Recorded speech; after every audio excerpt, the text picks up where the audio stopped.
إياك نعبد وإياك نستعين اهدنا الصراط المستقيم صراط الذين أنعمت عليهم غير المغضوب عليهم ولا الضالين. بسم الله الرحمن الرحيم. الحمد لله رب العالمين والعاقبة للمتقين ولا عدوان إلا على الظالمين. أشهد أن لا إله إلا الله وأشهد أن محمدا عبده ورسوله. اللهم صل على سيدنا محمد وعلى آل سيدنا محمد. اللهم أرنا الحق حقا وارزقنا اتباعه وأرنا الباطل باطلا وارزقنا اجتنابه. رب اشرح لي صدري ويسر لي أمري واحلل عقدة من لساني يفقهوا قولي. رب يسر ولا تعسر يا كريم. أما بعد. قال الله سبحانه وتعالى في كتابه العزيز: أعوذ بالله من الشيطان الرجيم. إنما كان قول المؤمنين إذا دعوا إلى الله ورسوله ليحكم بينهم أن يقولوا سمعنا وأطعنا وأولئك هم المفلحون ومن يطع الله ورسوله ويخشى الله ويتقه فأولئك هم الفائزون. صدق الله العظيم. Firman Allah Subhanahu wa taala di dalam surah An-Nur ayat yang ke-51 dan 52 sebagai mukaddimah pertemuan kita pada malam ini. Kata Allah Subhanahu wa taala, sesungguhnya perkataan yang diucapkan oleh orang-orang yang beriman ketika mereka diajak kepada kitabullah dan sunnah Nabi sallallahu alaihi wasallam supaya menjadi hakim memutus sesuatu di antara mereka, hanya mereka berkata sami'na wa ata'na, kami dengar dan kami taat, dan mereka itulah orang-orang yang beroleh kejayaan. Dan sesiapa yang taat pada Allah dan Rasul dan takut melanggar perintah Allah serta menjaga dirinya jangan terdedah kepada azab Allah, maka mereka lah orang-orang yang beroleh kemenangan. Yang saya hormati lagi saya kasihi Al-Fadil pengerusi serta ahli-ahli jawatan kuasa surau, yang dikasihi Al-Fadil tuan-tuan imam, tuan-tuan Bilal, para pimpinan masyarakat muslimin muslimat yang dirahmati lagi dikasihi oleh Allah Subhanahu wa taala. Pertama-tamanya syukur alhamdulillah kepada Allah Subhanahu wa taala kerana pada malam ini malam 29 Ramadan dan besar kemungkinan malam terakhir kita bertarawih, besar kemungkinan ya. Tapi kalau tak jadi raya hari Khamis ni, saya rasa ramai yang demonstrasi ni kan. Sebab nampaknya style orang surau ni macam kaki demonstrasi saja ni kan. Kalau puasa mungkin harus esok tak berapa jadi, tapi kalau raya lalu hari Khamis ni jadilah kan. Jadi kalau tak jadi pun tapi rasanya kena jadilah kan. Lemang pun dah bakar, dodo dah siap semua dah. Jadi pada malam ini boleh jadi dia malam terakhir kita sembahyang tarawih pada tahun ini, dan juga boleh jadi sembahyang tarawih yang terakhir dalam hidup. Boleh jadi kan. Tapi bukan saya lah, tapi yang pasti mungkin tuan-tuan ya. Jadi harap kita doa pada Allah Subhanahu wa taala, kita nak kalau boleh panjang umur lagi. Sebab itulah bila akhir-akhir macam ni kita melihat bagaimana ada dua perasaan bagi orang yang beriman. Yang pertama perasaan sedih kerana Ramadan bakal berpisah dengan kita. Kalau tuan-tuan tak ada rasa sedih, itu ada something wrong kan?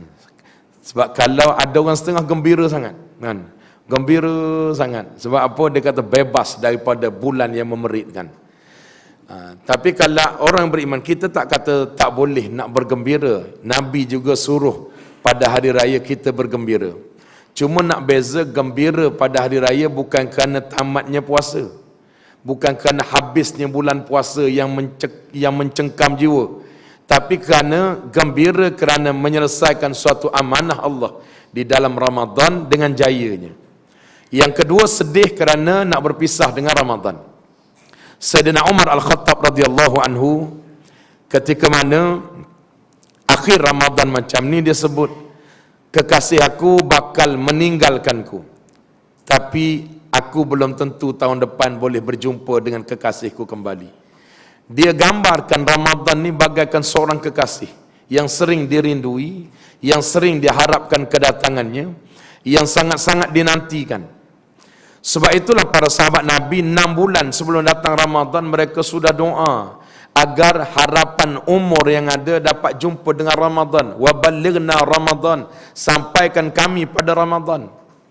Dan 6 bulan berikutnya, sebagaimana kita melihat antara khutbah Idul Fitri yang disebut oleh Khalifah Umar bin Abdul Aziz di dalam salah satu khutbah Idul Fitrinya, antara dia kata apa?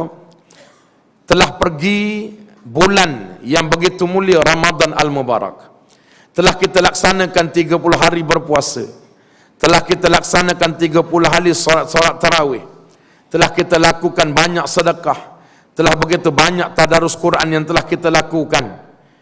Sepatutnya telah datang pada hari yang begitu gembira bagi umat Islam, yaitu hari Idul Fitri. Namun sebahagian daripada umat Islam, terutama di kalangan salafus salih, ada di antara mereka yang menangis teresak-esak, bersedih dengan kedatangan Idul Fitri. Lalu bila orang tanya, kamu tak gembira ke dengan Idul Fitri? Kata dia, gembira, tetapi kebimbangan kami jauh lebih besar daripada kegembiraan ini. Apa yang kamu bimbang? Yang kami bimbang adalah kalau amal kami di dalam bulan Ramadan ini tidak diangkat oleh Allah SWT naik. Maka sebab itu di setengah kitab disebut 6 bulan berikutnya selepas Idul Fitri, 6 bulan berikutnya para sahabat Nabi, para salafus salih ini, mereka berdoa banyak-banyak pada Tuhan, ya Allah, amal kami di dalam Ramadan ini kau angkat naik dan kau terima, ya Allah. Kita pun bimbang, kan? Tiap-tiap malam datang, tiap-tiap malam dengar tazkirah, tiap-tiap malam datang bertarawih, tiap-tiap malam tadarus Quran, tiap-tiap malam. Bulan yang paling banyak orang bersedekah Ramadan. Semalam saya pergi ceramah di Meru, di satu masjid. Kebetulan ada satu datuk datang malam. Rupanya dia datang tu nak pergi ziarah tapak, satu tapak masjid baru. Dia bagi seorang diri 25 juta. 25 juta. Mula-mula dia bagi tapak aja. Lala nampak tapak duit pun tak ada, bagi duit-duit dengan tengah nak naik masjid sekarang ni. Dia support semua 25 juta. Oh, ni baru kaya betul, beriman pada Allah. Tapi yang hebatnya, Kuala Besut pun dia pergi. Itu yang kita rasa bangga tu kan. Kalau tak pergi Kuala Besut, kita rasa tak berapa nak bangga sangat kan. Jadi nampak sama selain dengan kita, serba hijau lah ni kan. Yang ni pun hijau, bawah hijau, dinding hijau, alhamdulillah kan. Jadi tuan-tuan jangan marah sebab itulah falsafah kita nak cari dalam Ramadan ini.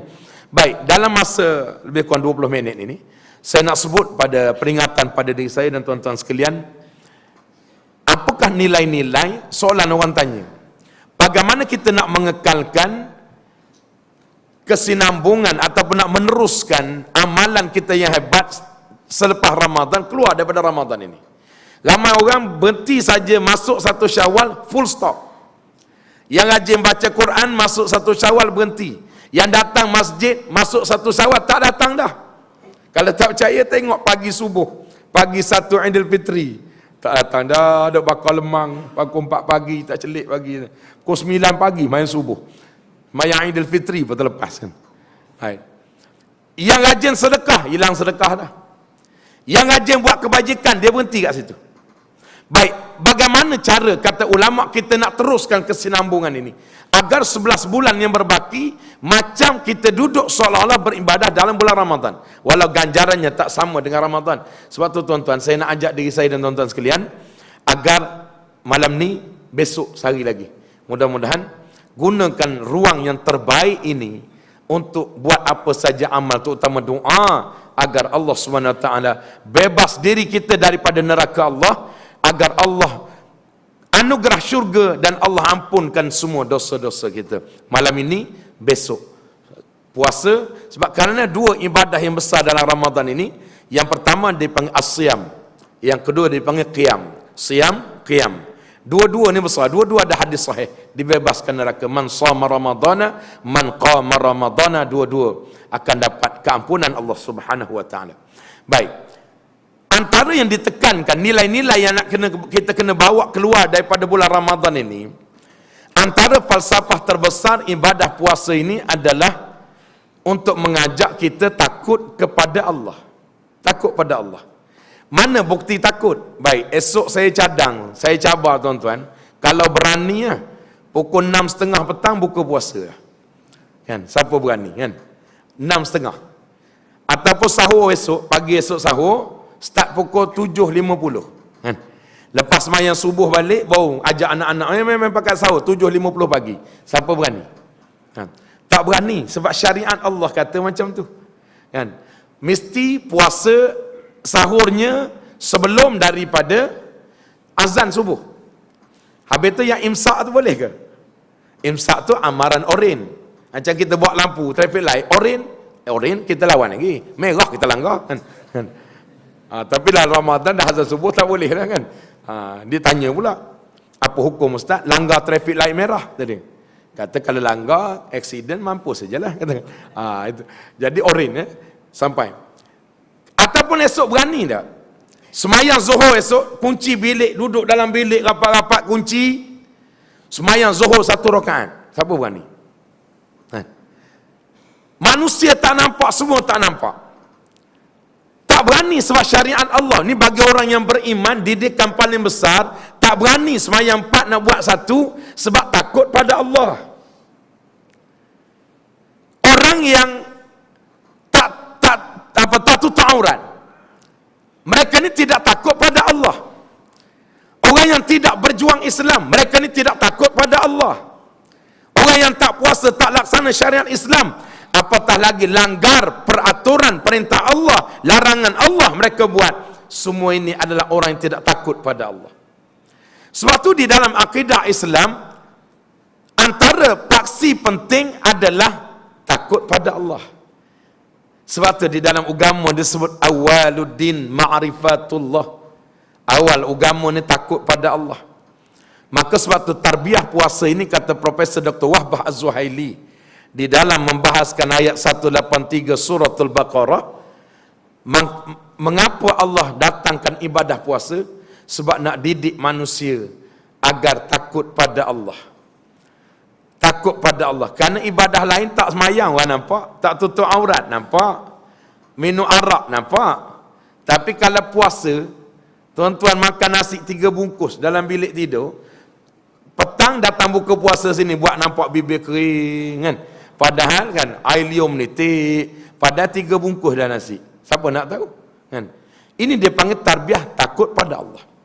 Maka apabila takut pada Allah, mendorong manusia untuk melakukan semua perintah Allah. Nak mendorong manusia untuk melakukan semua apa saja suruhan Allah. Sebab itu di dalam bab takut pada Allah ini, nak mentaati perintah Allah, tinggal larangan Allah, saya nak cadang pada diri saya dan tuan-tuan, sebagai hasil daripada tarbiyah Ramadan, jangan tengok bentuk perintah. Jangan tengok bentuk perintah. Tuan-tuan kena tengok siapa yang beri perintah. Orang yang tengok bentuk perintah, ramai dah jadi musyrik. Ramai yang sudah jadi munafik. Ramai yang telah tergelincir daripada akidah Islam. Sebab dia tengok bentuk perintah. Ini adalah satu contoh daripada iblis laknatullah. Yang asalnya ketua para malaikat, dia tengok bentuk perintah. Sesuai dengan dia ke tak sesuai? Boleh terima ke tak terima? Setuju ke tak setuju? Untung ke tak untung? Kalau ada untung kita buat, tak ada untung kita tolak. Kalau nampak kita boleh menang, kita terus. Nampak kita tak boleh menang, kita jangan buat. Yang mana kita rasa berat, tinggal. Yang mana ringan, kita jalan. Mereka melihat bentuk perintah. Iblis laknatullah, dia tengok bentuk perintah. Apabila siap Adam AS, Allah kata sujud pada Adam. Perintah Allah. Tapi oleh kerana dia melihat bentuk perintah, Adam ni buat daripada tanah, aku daripada api, maka tak berapa sesuai. Akhir sekali aba wastakbara wa kana minal kafirin. Hanya kerana tengok bentuk. Kalau dia tengok siapa yang bagi perintah walau tak sesuai dengan dia, maka Allah tetap sesuai pada manusia. Sama. Mengapa di dalam Al-Quran ayat puasa semua pakat puasa? Semua pakat puasa. Tapi bila datang ayat hukum Islam, semua pakat tolak pula ramai. Dalam Quran yang sama. Sebab kita tengok bentuk perintah. Yang ni sesuai, yang ni tak sesuai. Yang ni bagus, yang ni tak bagus. Yang ni menguntung, yang ni rugi. Yang ni setuju, yang ni tak setuju. Maka boleh jadi, kita juga boleh tergelincir masuk dalam golongan manusia yang berpura-pura beriman pada Allah Subhanahu wa ta'ala. Itu yang pertama. Jadi pupuk diri kita agar takut kepada Allah Subhanahu wa ta'ala. Tanda-tanda orang takut pada Allah banyak yang dididik dalam Ramadan. Yang pertama, mereka tidak akan melakukan perkara yang ditegah oleh Allah, sama ada secara terang atau sembunyi. Yang kedua, mereka jika melakukan dosa segera bertaubat pada Allah. Di dalam surah Ali Imran 135, wallazina idza fa'alu fahishatan aw zalamu anfusahum zakarullah fastaghfaru lidzunubihim wa man yaghfiru dzunuba illa Allah wa lam yusirru ala ma fa'alu wa hum ya'lamun. Bila buat salah, orang-orang yang bila melakukan perbuatan keji atau menganiaya diri, mereka segera ingat pada Allah lalu memohon ampun akan dosa mereka, dan sememang tidak ada yang mengampunkan dosa melainkan Allah Subhanahu wa taala. Semua manusia berdosa. Nabi Adam alaihissalam berdosa. Nabi Yunus, para rasul berdosa. Yang tak berdosa Nabi Muhammad sallallahu alaihi wasallam, satu-satunya yang maksum. Kita duduk Shah Alam ni walau nama Muhammad Maksum, oh dosa banyak kan. Nama Muhammad Maksum lah kan. Bukan hak dalam surau ni yang di selatan Thailand punya Maksum kan. Walaupun nama Muhammad Maksum jadi anak ni bagus pun nama Maksum. Tapi ada baru orang bubuh nama anak pelik ke? Tak tanya ustaz-ustaz dulu. Muhammad Munafik tadi kan. Wih, kata sedap bunyi macam Arab dia kata kan. Rupanya Muhammad Munafik kan. Itulah tak mengaji agama kan. Akhirnya bubuh nama anak yang pelik-pelik ya. Jadi semua nabi-nabi berdosa. Sebab tu kata Nabi SAW, kullu bani Adam khata'un wa khairul khata'in at-tawwabun. Semua anak Adam ni berdosa, dan sebaik-baik orang yang berdosa adalah bertaubat pada Allah. Jadi kita ada 2 hari lagi. Hari ni, malam, besok. Ambil kesempatan terbaik untuk mohon ampun pada Allah Subhanahu wa taala. Mana tahu kok malam ni malam Al-Qadar, tak tahu kan. Baru ni ada budak tanya saya kan, pergi ceramah di satu kilang. Dia kata, betul tak ustaz? Malam Al-Qadar jatuhnya pada malam 21 baru ni. Kan, saya kata, aku tak nak jawab. Aku jawab, taubat lahum kau bakal lemang sampai ke raya lah kan. Memang tak datang surau lah kan. Kita pun tak tahu, kata kita bukan jenis wali, kita jenis kuali, tak tahu kan. Malam Al-Qadar ni macam mana, tak payah tunggu pokok terbalik lah kan. Tunggu anjing tak bunyi malam tu kan. Yang penting beribadah sampai akhirnya, insya-Allah. Macam tuan-tuan yang ada dalam surau ini, mudah-mudahan sampai ke wisil penamat Ramadan. Dan sambut Idul Fitri, itulah kemenangan yang besar. InsyaAllah berjumpa. Antaranya banyak-banyak semayang sunat taubat. Mohon ampun pada Allah. Allahumma innaka afuun tuhibbul afwa fa'afu anni. Allahumma innaka afuun tuhibbul afwa fa'afu anni. Allahumma innaka afuun tuhibbul afwa fa'afu anni. Ya Allah, Ya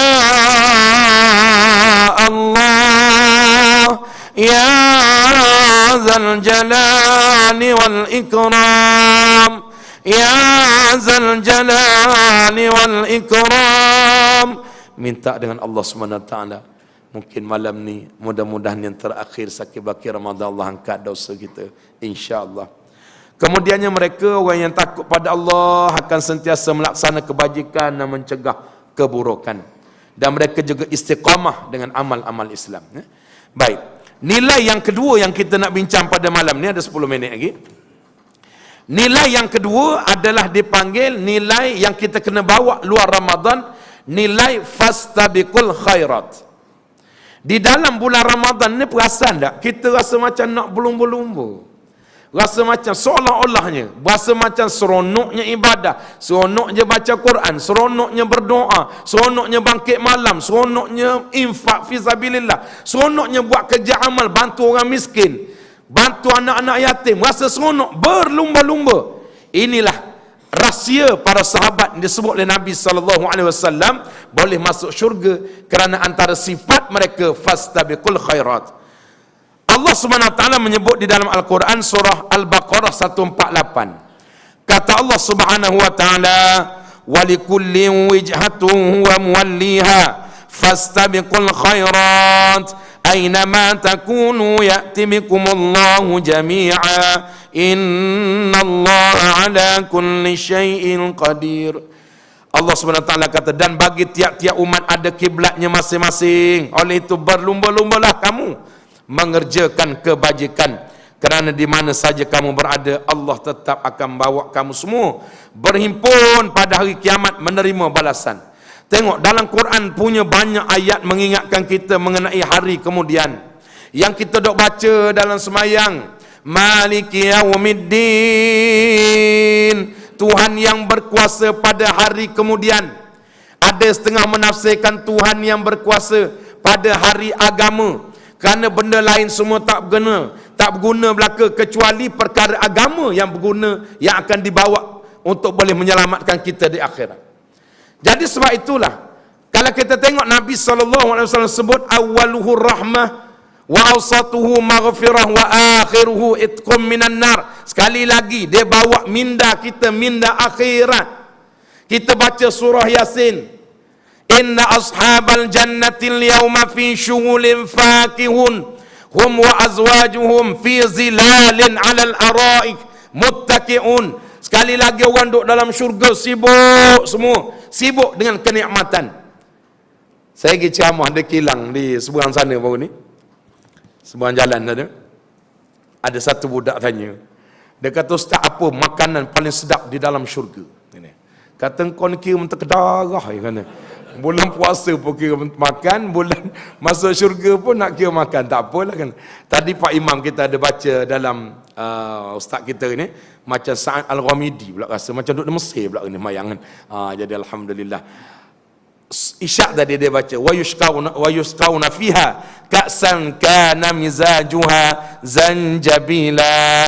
Salah satu minuman ahli syurga ni adalah zanjabil, minuman halia.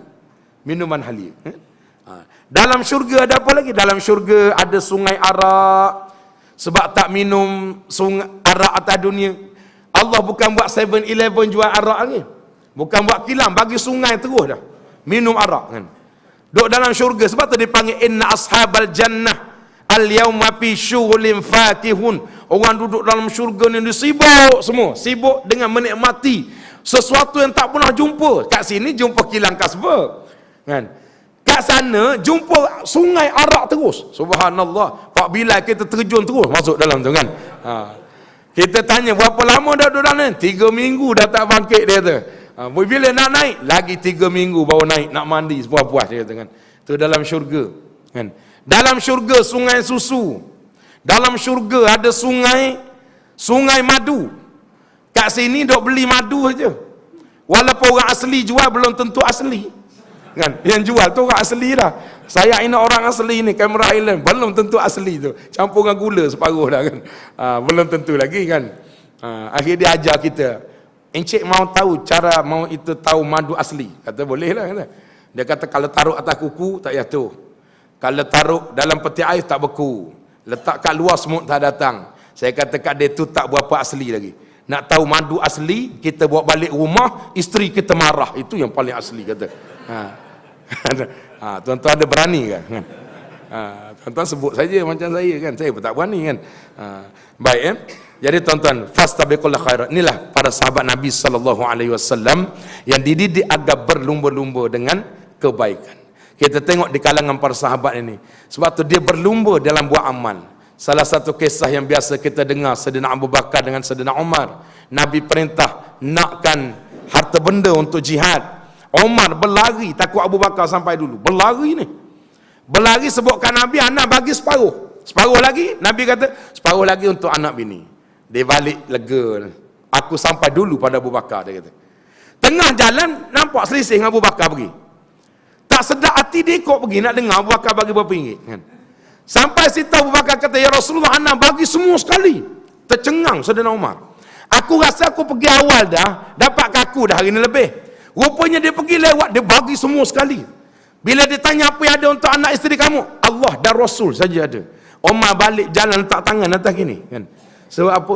Dalam bab ibadah, sampai bila pun aku tak boleh lawan Abu Bakar. Tengok, dia tak dengki, dia tak dengki, tapi dia berlumba. Ni fastabiqul khairat. Dalam Ramadan, bawa luar Ramadan. Baik, yang keduanya, yang ketiganya adalah nilai mujahadah. Nilai mujahadah. Wallazina jahadu fina lanahdiyannahum subulana wa innallaha lama'al muhsinin. Al-Ankabut ya. Allah SWT sebut orang yang berusaha keras. Macam kita dalam bulan Ramadan ni kan, nilai mujahadah dididik. Orang lain balik kampung, pakat bakal lemang pergi Tesco dah. Kita malam 29 penuh lagi. Kan? Alhamdulillah surau ni. Surau lain nampak dah susut dah, kan? Tinggal 2 saf. Hak lain habis pakat tarawih kat Tesco dengan Jaya Jasco, kan? Kemudian hak lain tu banyak tak berapa ada dah, sebab dia kata nak raya dah, nak raya, kan? Jadi alhamdulillah. Maka mujahadah ini sampai kita korban, bangkit tengah malam, baca Quran, bersedekah, walau kita barang kita ini dia panggil mujahadah. Bersungguh-sungguh paksa diri. Maka di luar Ramadan juga paksa diri. Dulu rajin datang surau, lepas Ramadan ini berhati-hati, syaitan punya banyaknya. Dia kena paksa diri. Malu Ramadan dah aku datang, tak berhenti, paksa diri datang balik. Malu Ramadan dah aku rajin baca Quran, maka paksa diri agar rajin baca Quran.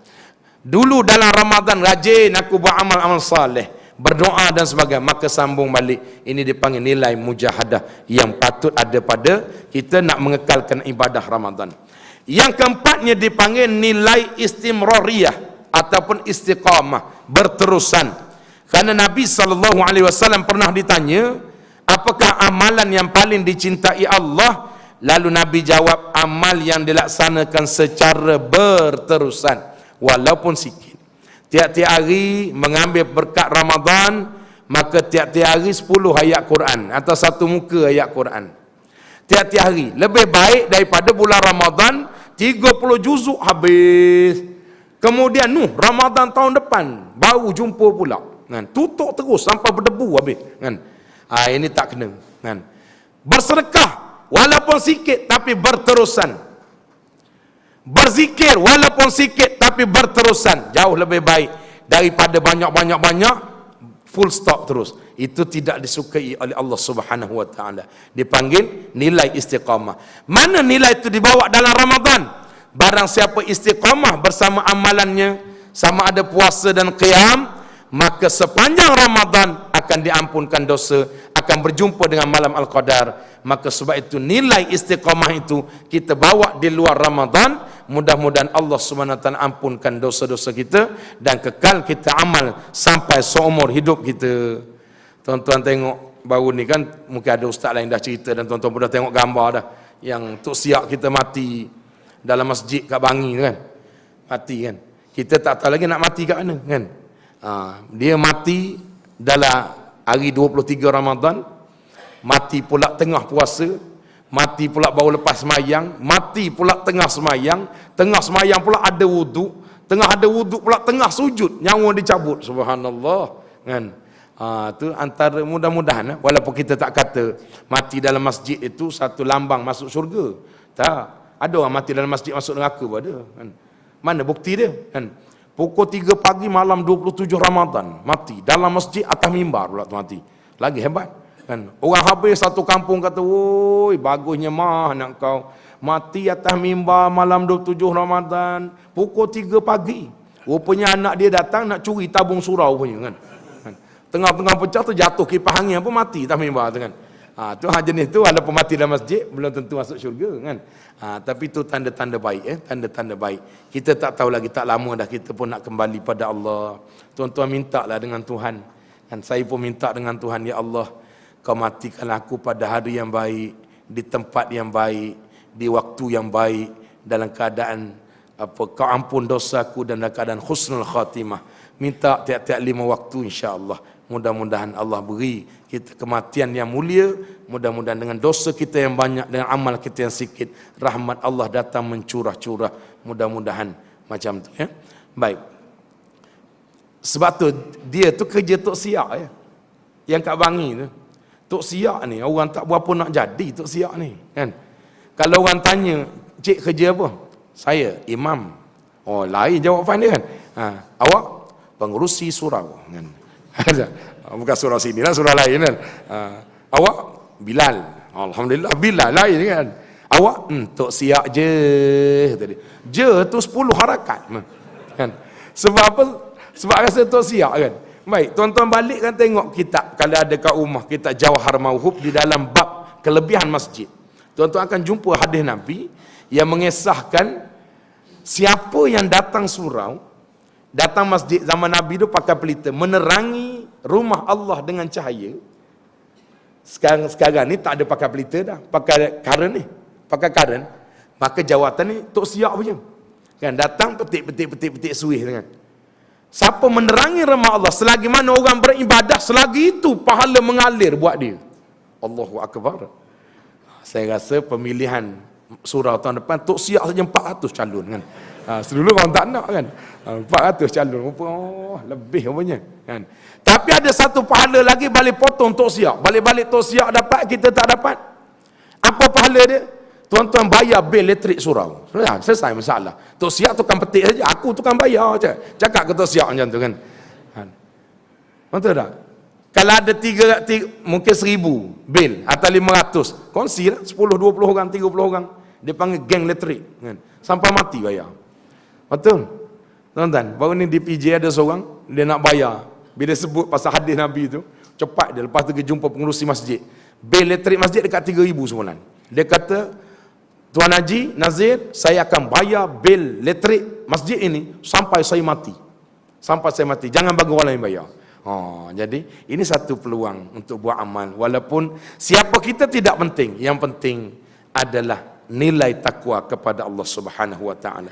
Yang akhir sekali yang kita nak bawa prinsip yang kelima dipanggil prinsip tawazun, keseimbangan. Di dalam Ramadan ini kita puasa, kita juga berbuka. Kita bangkit malam, kita juga tidur. Kita sedekah, kita juga ada hak untuk anak isteri kita. Kerana ada sahabat Nabi 3 orang yang pergi interview isteri-isteri Rasulullah ni, tanya, macam mana Nabi ni beribadah malam hari, macam mana kehidupan Nabi dengan kamu, macam mana kehidupan Nabi dengan Allah Subhanahu Wa Taala, takarrub ila Allah. Lalu akhir mereka buat kesimpulan, dia kata, kalau macam tu kita boleh buat lebih baik daripada Nabi. Dia kata kalau kita nak dapat pahala macam Nabi ni, kita boleh buat baik macam. Ada seorang tu dia kata, saya langsung tak nak kahwin lah, agar saya boleh beribadah. Ada seorang tu dia kata, saya nak qiyamul lail, malam langsung tak tidur. Ada seorang lagi kata, saya kata, nak puasa saja tak berbuka. Waktu buka makan sikit-sikit, esok puasa lagi tanpa henti. Maka Nabi tegur mereka. Ini dia panggil prinsip keseimbangan. Maka kalau puasa, Islam juga tak suruh puasa sampai macam tu, lepas 3 minggu masuk ICU 3 bulan pula kan. Hak badan kita pun ada, hak isteri kita pun ada, hak anak-anak kita pun ada, hak jiran tetangga kita ada. Kata Nabi, aku juga berqiyamul lail, paling rapat dengan Allah aku, tapi aku juga tidur malam. Aku juga berkahwin, aku ada tuntutan dengan isteri-isteri aku, keluarga dan rumah tangga aku. Dan aku juga berpuasa, aku juga berbuka selang sehari dan sebagainya. Itu antaranya hak dipanggil prinsip keseimbangan. Kalau kita bawa dalam Ramadan, kita ditarbiah, dididik dengan nilai itu, 5 prinsip ini bawa di luar Ramadan, insya-Allah mudah-mudahan sebagai benteng mengekalkan ketakwaan kepada Allah Subhanahu Wa Taala, insya-Allah. Jadi tuan-tuan yang dihormati, dikasihi sekalian, sampai masa dah kot. Cukuplah tuan-tuan, pun dah sebulan dah kan, surah yang paling banyak ceramah dalam dunia surah ni kan. Jadi sebulan dah ceramahnya, macam-macam ilmu dah tuan-tuan dapat untuk bekal lepas Ramadan ini. Saya ucap tahniah pada pihak pengerusi dan jawatan kuasa surau yang menganjurkan program-program yang sangat bermanfaat seperti ini. Dan ada orang kata apalah sibuk, duk kacau orang nak tarawih apa semua lah kan. Kita tak kacau ni, tak kacau pun tuan-tuan tak nak balik pun kan. Kalau ceramah sampai pukul 2 pun tuan-tuan tunggu dah kan ni. Tapi sebab tak kacau, sebab saya tengok dalam TV ni di Jordan, dia buat 8 rakaat ke? Buat 8 rakaat tazkirah sejam. Lagi lama pada kita. Tu Jordan tu negara Arab lah tu kan. Atas tengah di Mesir dan mana pun banyak yang buat macam tu. Tujuannya nak mendidik masyarakat. Tuan-tuan nak sambung tarawih kat rumah, silakanlah kan. Nak sampai 40 rakaat ke 255 rakaat ke 13,000 ke sambung lah kan. Tapi hak kalau kat masjid berbuat 8 nak sambung di rumah, ya sambung makan mutabak kat rumah itu confirm kan. Sambung tarawih belum tentu kan. Jadi insya-Allah akhirnya saya ucap selamat beribadah, berdoa lagi 2 Ramadan ini, hari malam ni dan esok mungkin terakhir, dan insya-Allah mudah-mudahan selamat menempuh gerbang kemenangan Aidil Fitri dengan memperbanyakkan kalimah laungan takbir, tahmid dan tahlil ya. Tahmid tahlil. Jadi kalau di negara-negara Arab setengahnya dia punya takbir tu kasar sikit kan. Allahu akbar, Allahu akbar, Allahu akbar. walillahil hamd. Tonton try malam raya nombor sini kan. Lari habis orang kan. Kita kat Malaysia ni dia slow, tak apa, yang penting takbir ya. Mudah-mudahan itulah laungan terbaik untuk membesarkan Allah, tanda kemenangan kita. Jadi yang baik daripada Allah yang lemah, yang kurang daripada kejahilan saya. Aku lakukan lihaza wa astaghfirullahal azim li wa lakum. Wassalamualaikum warahmatullahi wabarakatuh.